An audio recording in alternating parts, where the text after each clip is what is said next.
Hi, this is your host Swapnil Bhartiya and welcome to another episode of TFiR Let's Talk. Today we have with us Scott Gerlach, CSO and co-founder at StackHawk. Scott, it's great to have you on the show. Swapnil, it's super nice to meet you, and thank you for having me. Yeah, there is so much to talk about, but since this is the first time we are talking to each other and you're also a co-founder of the company, tell us a bit about the company itself. Yeah, absolutely. So we started StackHawk as a way to help empower application developers, engineers, engineering teams. My background is in a security operations role.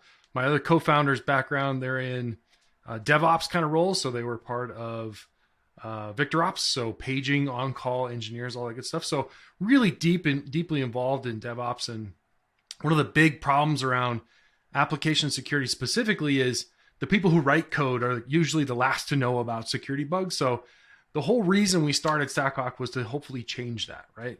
Give application developers the ability to test and find security bugs while they're building software way before they send that stuff to production. Excellent. How old is the company? Yeah, StackHawk was started in 2019. So just about 3.5 years old.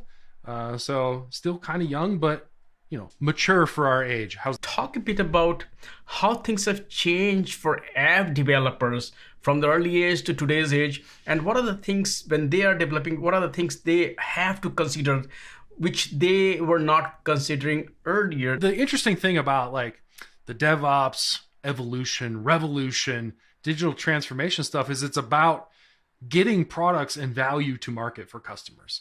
And so when we talk about the early DevOps revolution, we're like, hey, this operations team is kind of inefficient. We're like ordering servers, we're ordering blah, blah, blah.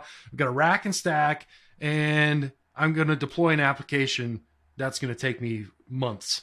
So the whole thing around DevOps was how do we get that value to customers faster? And so now you had application engineers learning how to do DevOps stuff, and we try to make that repeatable and kind of consumable and easy, but it's sometimes it's easy to shoot yourself in the foot with some of those things, right? Like I want to get it rolled out, so I opened up all the permissions because that was the easiest thing to do. In the same vein as application security, that operations information like has to be good enough to tell you you're about to do that, to make that really effective. So if you think about application security and its transformation, it's following that same path. The same path of like there's a security team and we test your stuff before you can push it to production, or that's not working really well for the business. So we're pushing stuff to production, then we'll test it, then we'll send you some tickets a couple months later. Hello, that sounds exactly like what was happening with operations. So you can start seeing this revolution of application security as well, which is how do I provide engineers tooling and information to make sound decisions while they're building code? Same thing that we did with operations, right? So that's kind of what's happening. And you see there's kind of some holdback in the security realm where people are like, well, we got to teach them how to be really good security engineers so that they can be somewhat effective application engineers, which is like mind-blowingly weird to me. I think that we should be providing tooling and information so that people can make decisions. If it's the wrong decision, okay, that happens.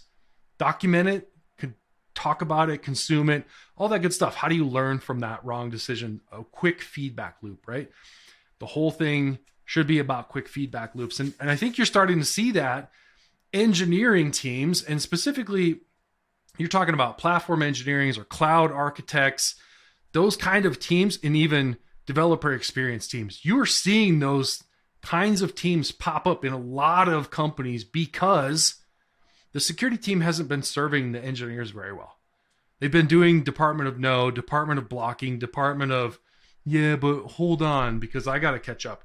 And that's just not working for a lot of teams. So they're creating these kind of cloud architect teams, platform engineering teams who are in charge of how do we instrument and make security items consumable for engineers as they're going fast, whether that's how to configure AWS and EC2 instances or EKS or Kubernetes or whatever that is.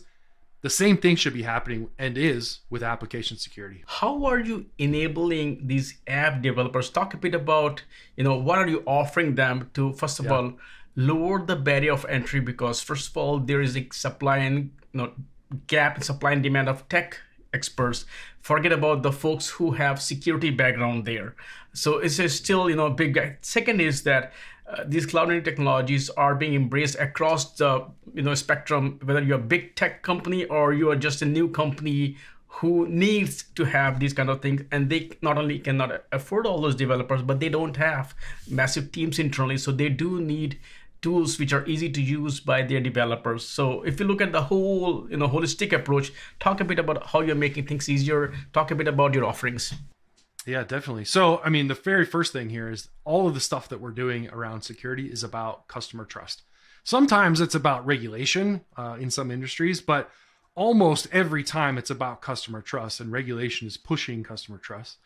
So that's why you're seeing teams across the spectrum, whether they're 50-person companies or 5,000, 10,000 person companies, investing more and more in security because customer trust is so key in that equation. So the thing that we're trying to do is think about application security testing like testing. So we've already got a bunch of test suites that we're running as developers, whether it's unit tests or integration tests or function tests or linting even.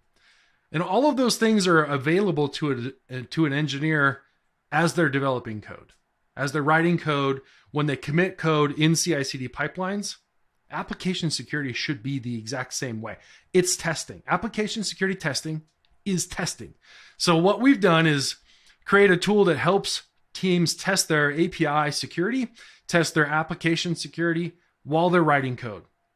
Functional, running applications, testing for common attacks that attackers would look for as they're making an attack, or if they're making an attack on an application or an API.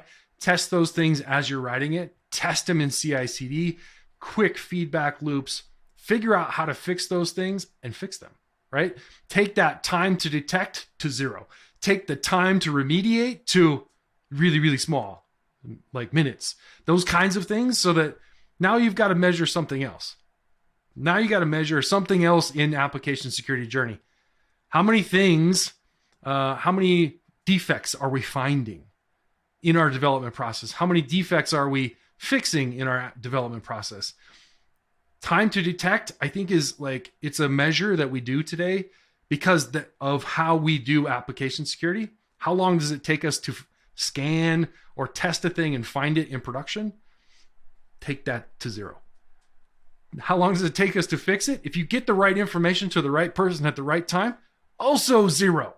So thinking about that testing, thinking about security testing, API security testing as engineering testing is a really big key to this whole thing. And I think you're seeing people wanting that, right? You want them, they don't have to be experts in application security. They don't have to be experts in all things security. They want to be experts in engineering. That's what their job is.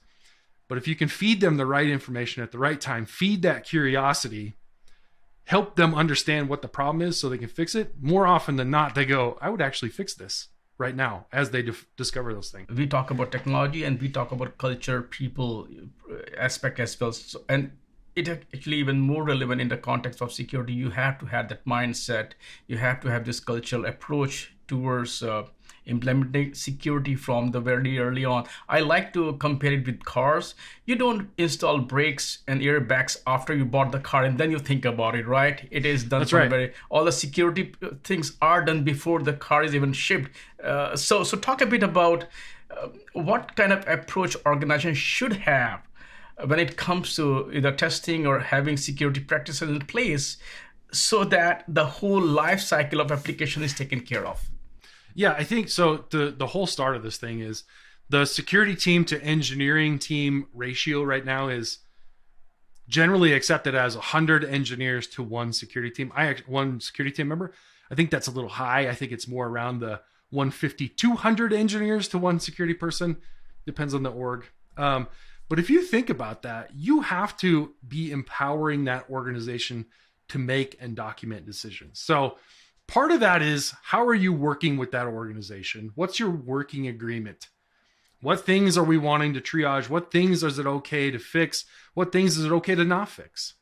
Like, if you don't have that baseline set up or decided upon, you're going to have a hard time figuring out how to make this work over and over and over. But if you have good working agreements set up and you're providing good tooling and you're giving good information and you're being a great partner to that engineering team, look at how many application security participants you just added, right? It's 100 to 1, 150, 200 to 1.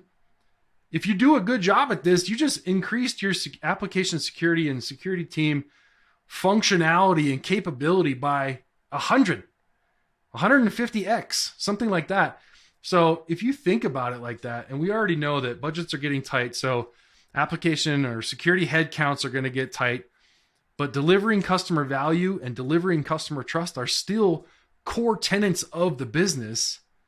How can you enable those teams to go fast, go safe, and collaborate with security teams? If you think about it like that as a security team member, you're going to have a much better time, A, gathering resources for the business, and B, making friendly participants in your application security program in the engineering team. You touched upon a very important, which is about cost cutting, especially when in economic recession. War is going on, COVID, we are recovering from it. But what I heard most of the time is that whenever an incident happens, suddenly the investment in security goes up, but I don't know if it comes down over time. Is security something, when it comes to cost cutting, security also got under the chopping block, or it's like, no, security is never touched? And third is, one thing that we have learned from COVID is a lot of cost cutting that was done initially, kind of, I look at it as cost effectiveness versus cost cutting, where companies are becoming more efficient, more effective. It could be seen as political also, but work from home, it is good for workers. They get, depending on how efficient you are working from home, but it cuts a lot of time in commute. It cuts a lot of time in renting that companies have to rent. So we are kind of becoming more and more cost efficient. If you just look at the security aspect as well, do you think some of this measure that you showed is not less about cutting cost, it's more about making organizations more cost efficient so they can allocate those resources to something which is core to a lot of business, which is innovation, building new application, building new services? Talk about that. Yeah, I always think that it's amusing / sad that if you ask a security team member, how does the company make money? It's something that's kind of foreign to them oftentimes, right? There's exceptions to every rule, but oftentimes you're like, how does your company make money? What are the assets that you or customers are entrusting with you, and how are you protecting them? And how can you help them make that money faster? And so oftentimes, security gets seen as a cost center because we don't talk about metrics and terms in the terms of the business executive team talk about every day. We don't talk, in SaaS business, you've got cost of customer acquisition, net churn, net growth, all those things. How can your security program affect those things? Time to close. If you are producing a security program that is improving customer trust, those things should also be improving. So you mentioned when there's a breach, security investment goes up, right? Because we just blew customer trust and we got to build it back up. And the recovery from the security event for the security team this is the event. For the executive team, it's how do I put customer trust back? How do I invest to put customer trust back where it was? Think about those kind of metrics that your company is talking about, how they make money, what things they're struggling with pushing on, what levers they need to move, and how the security team can help make those better, more efficient. And so to your point about efficiency, it's not about like, I need to hire more and more people. It's how can I be more and more effective and efficient with automation and information so that I can protect, really low hanging fruit in a good way. And when there is an event, I can detect and respond to it in a very quick and efficient manner so that we don't erode customer trust so far. We have to make a huge investment to lift it back up. Looking at the discussion, what kind of trends, what kind of patterns you're seeing where you're seeing things are moving in the direction that you see is the positive for app developer or to improve security posture, or you feel that companies are not doing enough and we still need to do a lot of like work to do a lot of awareness and education to tell them this is the right approach? What are your Yeah, thoughts? I think if you look at what's happening in security, we're still kind of like perimeter infrastructure minded. We invest a lot in, is my AWS or Azure or Google Cloud configuration right? Am I setting the right policies? Do I have the right firewalls? Do I have the right, all that stuff? We're still kind of talking about this infrastructure thing. And I think, all of those things come default secure. We make them insecure by configuring them incorrectly. So I think there's a lot of tooling that's going into that information, and I think that's getting better. I think, one of the big things for me, especially around like data security, right? A lot of data security tools out there that are like, all right, if you are this kind of role, you have access to the data. If this the kind of role, access to the data. The one thing that always has access to the data is the app, the application that's storing and processing and pushing that data around. So as that infrastructure gets better and better and better, we definitely have to invest in the application because it is the thing that controls and processes data. So I think a lot of the tooling that's around cloud infrastructure and cloud processes and how to roll that out in a better and more secure fashion is getting better and better and better. This last bastion of like application security is lagging. It's lagging pretty hard. And I think we got to be thinking about how to operationalize, automate, make more efficient this application security feedback cycle. When we talk about Kubernetes cloud native technologies, first of all, by design, they are complicated, it's complex. It's a lot of, it can be overwhelming for a lot of companies who are kind of new to it, or in most cases, companies, they want, their digital footprint presence so that they can serve their customers better. Not every company is Airbnb or Uber. The whole business is driven just by an app. And then we are seeing, kind of people are getting frustrated with this complexity. We are seeing emergence of a lot of platforms that are trying to make things easier for folks. So while you can get the flexibility of things like Kubernetes, you really don't have to get, totally buried under that. But at the end, it's the app that you're writing. So what are you seeing? What is happening that companies are like looking at solutions where they can leverage cloud? First of all, cloud is not a magical place. Cloud providers will protect the infrastructure, but app is still your problem. A lot of other things are still your problem. So first of all, talk a bit about what kind of shift are you seeing there, where focus is shifting more towards that. And a lot of providers are offering things like a SaaS, PaaS, whatever you want to call it. So companies are free to focus on the application. What are you seeing?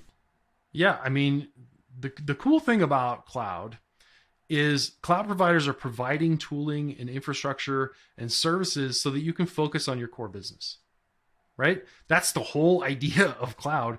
Is I don't have to be PostgreSQL expert. I can use RDS, I get replication, I get backups, I get all this stuff. Now I can just use the service. EKS is the same thing. These are all AWS examples. There's examples of the same thing in all the clouds, but EKS is an example. I don't have to be an expert in Kubernetes to roll out EKS. I do have to understand how to develop my services in a containerized fashion or a microservice fashion, but that's core to my business. How do I scale and expand and support my user base? By using Kubernetes and containers, I don't need to know how necessarily the deep inner workings of Kubernetes. It doesn't mean that you shouldn't know some of it, right? But not being an expert in Kubernetes is okay, and still getting the ability to be flexible in how you scale an application and where it scales and when it scales so that you can provide value to customers. And that's the really cool thing about all these cloud services is you don't have to be an expert in all of these technologies to use them. Now, the downside is you kind of got to know a little bit about it so you don't kind of shoot yourself in the foot with those things. But that's easy stuff to learn, easy stuff to make quick feedback loops about. If I'm not wrong, you folks, added new features, functionality to your, StackHawk platform. Talk a bit about what's new there. Yeah, absolutely. So in API security testing, we all know it's hard to like have really good functional tests. And this is a legacy legacy security testing, application security testing problem where we were always trying to drive single page apps to be able to test the API that's behind it. So we've taken a kind of totally different spin on this. How do you test APIs directly? How do you get good values? How do you get bad values? How do you get deep integration into the API to be able to test its functionality and its capabilities and find deep API security bugs? So we rolled out some new features this last quarter in deeper API security testing, and that's the ability to use real data to test real APIs, whether that's through the Faker library that we've included into the product, or being able to specify real values to be able to use in that test. That enables us to get really far into the API without using that front end. So much quicker testing, much deeper testing. And then the other thing that we rolled out recently was the ability to write custom scripts. So being able to test for things like insecure direct object access. Can customer A see customer B's data? And then function tests as well. So can a regular user get to the admin functions? Those kinds of things are core to API security. And there's not a lot of tools out there that help you do that stuff in an automated, quick fashion. And that's some of the new things that we rolled out there.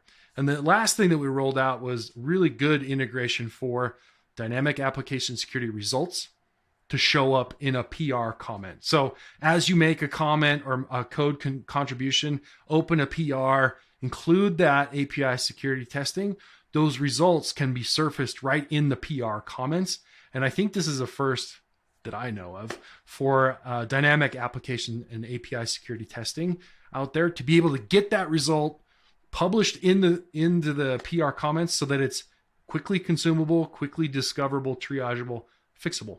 Scott, thank you so much for taking time out and joining me to, first of all, share the history and the story of the company, the pain points that app developers are feeling today, and how you folks are helping them. It was a great discussion, and I would love to have you back on the show to talk more about what you folks do there. Thank you.